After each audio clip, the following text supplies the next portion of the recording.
we're going to focus on sleep problems, insomnia, and I'm just going to talk a little bit about how our emotional states can negatively impact upon our sleep. I'm going to introduce a little model really which looks at how we can regulate our emotions in a way that is most conducive to a good night's sleep. To begin with, we're just going to start with looking at a little model which is all about emotional regulation systems. If you look at the model that I've just put on the screen at the moment, you can see that we've got 3 different emotional systems, and these systems are available to us. We're always in some kind of configuration of these systems. You can see that we've got a threat system, you can see that we have a drive system, and you can also see there that we have a safeness system. Each of these systems serves a purpose for us. Now, what we've got here, what I'll just introduce, we'll just kind of do a little overview of what each of the systems are and what they mean for us, and then I'm going to go into a little bit more detail about how they apply to sleep specifically. Let's start off with that threat system. Now, the threat system is a really vital system for us, in particular for our ancestors, because what the threat system is about giving our body an emotional and physiological change so that we can deal with any kind of threat that is there in front of us. Okay? So obviously for our ancestors, if there was a kind of a predator or some other kind of danger that required a quick response, the threat system kicked in. Okay? Now the threat system is all about, you may have heard of the fight or flight response.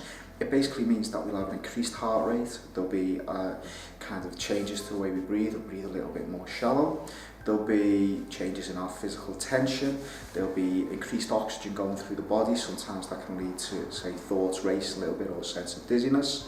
Sometimes there might be tingling in the extremities and things like that. And whilst it may not always feel comfortable for us, this threat system is everything that we need to deal with any kind of danger. So the main emotions that are related to this threat system are fear and anxiety. We've got anger, and we've also got that emotion of disgust. Okay? So all of these emotions serve a purpose for us. If we take a little look at that drive system, okay?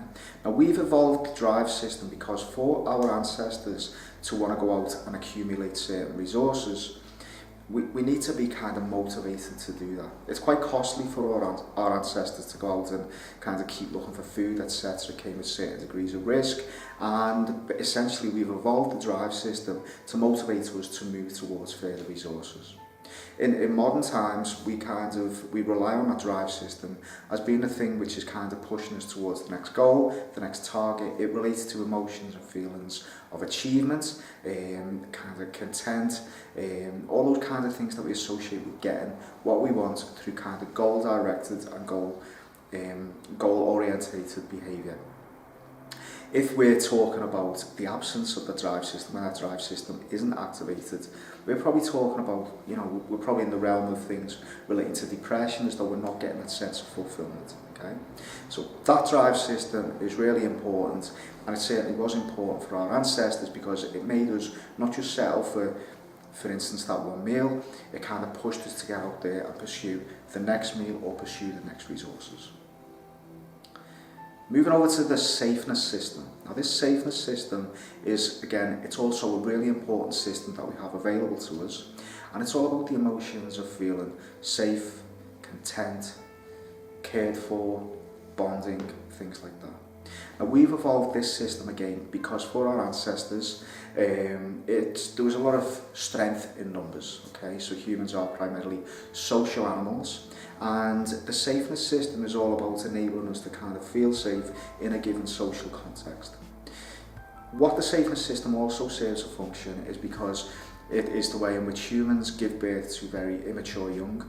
If you compare human infants to the infants, say, of kind of cattle, horses, etc., you'll notice that there's a big difference in the sense that those animal infants can kind of feed themselves, look after themselves, all that kind of stuff, whereas human infants can't. Okay? So essentially we needed to care for each other, we needed to care for our young, we needed to care for each other, and this served an evolutionary benefit to us. And so if we think about how this relates to us in the here and now today, you know, we know that sometimes if we're just sitting there and we're kind of relaxing with family, or if we're enjoying being in the company of other people, or even just feeling quite relaxed ourselves, then we're tapping into that safeness system. So let's think a little bit about how this emotional regulation model applies to something like sleep. If we think a little bit about what goes on when we're dealing with insomnia, insomnia is characterised by that sense essentially that we're not going to get to sleep that night, and we notice there that there are kind of often we start to find ourselves getting quite annoyed by the fact we're not getting to sleep, we will get distressed by it. If we think about how that relates to the emotional regulation system, we could anticipate there that we'd actually start to perceive not getting enough sleep as being something that is potentially threatening to us. Now, if you think about what happens when we're dealing with insomnia or when we're concerned with sleep, or even if we're talking about other kind of problems that impact upon sleep, such as anxiety and depression and things like that, what is tending to happen there is that our mind is starting to appraise a poor night's sleep in a way that means that it's going to be potentially threatening for us. We might be worrying about what kind of sleep we're going to have that night. We might be concerned about how we're going to function tomorrow. We might be really concerned about what happens if we're still not going to get to sleep by 3 a.m. Because we're so focused on those potential threats, the part of our brain which kind of regulates that threat response, what we call the amygdala activate a kind of threat response for us. So because we're primarily feeling that there's a sense of threat to not getting to sleep, our body responds as though there is a threat. And as we mentioned earlier, that comes with increased physical tension, kind of more rapid and more shallow breathing, increased oxygen going through the body. And all of these things are the total opposite of what we need the total opposite of the state that we need to be in to get a good night's sleep. So it's just kind of being aware there that actually part of us kind of moving forward in terms of getting a good night's sleep is we need to think a little bit about kind of unhooking ourselves from this idea that getting a poor night's sleep is itself intrinsically threatening. If we think a little bit about the role that the drive system plays in sleep. Now, often when we're dealing with insomnia or any other kind of sleep difficulties, sleep kind of becomes something there that we feel that we need to get. Okay, so it becomes something there, you know, I might have the focus there, well, you know what, tonight I'm going to have at least 6 hours sleep.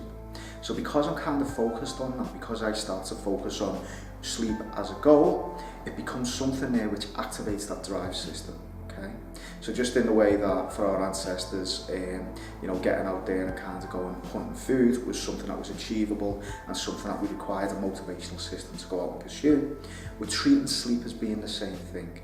And just like with the threat system, for us to be motivated to get something, what this basically means is that our body kind of needs to respond in a way that it gives us all the tools to go out and get something.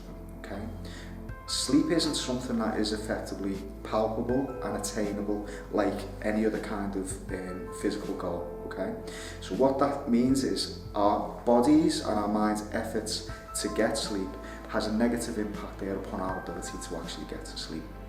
So one of the things again that we want to think about there is in a really kind of you know, in a kind of quite what might seem like a counterintuitive way of doing it, we want to kind of forget about sleep being as something that we can achieve and something that is a goal. Okay? We want to kind of adopt more of a passive state when we do try to sleep, or when we do go to bed. We almost want to forget the fact that we're going to sleep. This takes us over into the safeness system. So like I said before, the safeness system is all about that kind of feeling of safeness, content, calm, cared for, all that kind of stuff. How this affects us physically is that we tend also to breathe a little bit more deeply. We will tend to breathe a little bit more slowly. There'll be less physical tension in the muscles. All these kinds of things will kind of kick in there, and we just start to feel that sense of relaxation. Okay? As you can guess where I'm going with this, is that the safeness system is the system that needs to be at play for us to get a good night's sleep. So we need that system to be at play for us when we're when we're wanting to get a good night's sleep. And as I said before, with the kind of threat and the drive system, we need to kind of stop treating sleep as being a goal. We also need to stop treating the absence of sleep as being some kind of threat, essentially. To kind of achieve this and to kind of facilitate that safeness system, there's a couple of things that we can really focus on. First of all, if we're not thinking about sleep, if we're not treating sleep as being something that's threatening, or lack of sleep as being something that's threatening, we want to be thinking about something totally different, okay? And that's where things like guided imagery can be really, really useful, okay? And I've put a couple of the guided imagery resources over on the website or at accesscbt.co.uk, just auditory-based stuff, but effectively, guided imagery is really good at kind of stimulating the safeness system, because we can tap into the kind of imagery we associate with being safe. We can tap into, you know, the kind of representations in our minds of what it feels like there, just to kind of be in a place that we associate with feelings of safeness, calm, peace, relaxation, etc. And the way our minds work, as we start to visualize this kind of place where we do feel safe, our mind and our body starts to respond appropriately. Okay? Our mind can't really tell, you know, the difference between what's going on out there and what's going on in here. So the power of imagery is really, really powerful in tapping into that safeness system and just kind of allowing us to get to a place where, you know, we're increasingly likely to get a good night's sleep. Similarly, we've also got a degree of control of our bodies. When we go into that kind of threat response, as I said before, our breathing changes a little bit. We tend to breathe a lot more with the chest, more oxygen going through the body, everything you need if there's a danger, but obviously going to bed there isn't a danger. Okay? So what we want to do is we want to kind of use our body in a way that kind of deactivates that threat response. A really, really simple way of doing this is to kind of use diaphragmatic breathing. Okay? So when we use diaphragmatic breathing, the whole idea of us doing it is that whereas in the threat response there's increased amount of oxygen in the body, in diaphragmatic breathing we're kind of increasing the ratio of carbon dioxide to oxygen. And carbon dioxide in the body can have a little bit more of a sedative effect, calm us down a little bit more and take us out of that threat response. Okay? So diaphragmatic breathing literally is just kind of about becoming aware and kind of training yourself to push the belly out as you have a nice gentle breath and then bring it back in. We tend to keep the shoulders nice and still, we kind of keep the chest nice and still, and as you kind of practice in diaphragmatic breathing, the only thing is that we're just breathing with the belly, okay? I don't really encourage people to count how much they breathe in or out, etc. What I do is just kind of say, just focus on that actual diaphragmatic breathing itself, and that will do the trick for us. So thanks for watching this video about emotional regulation and sleep. In the process of doing a couple more videos relating to sleep and how various kind of mental health conditions such as anxiety and depression can get in the way of sleep.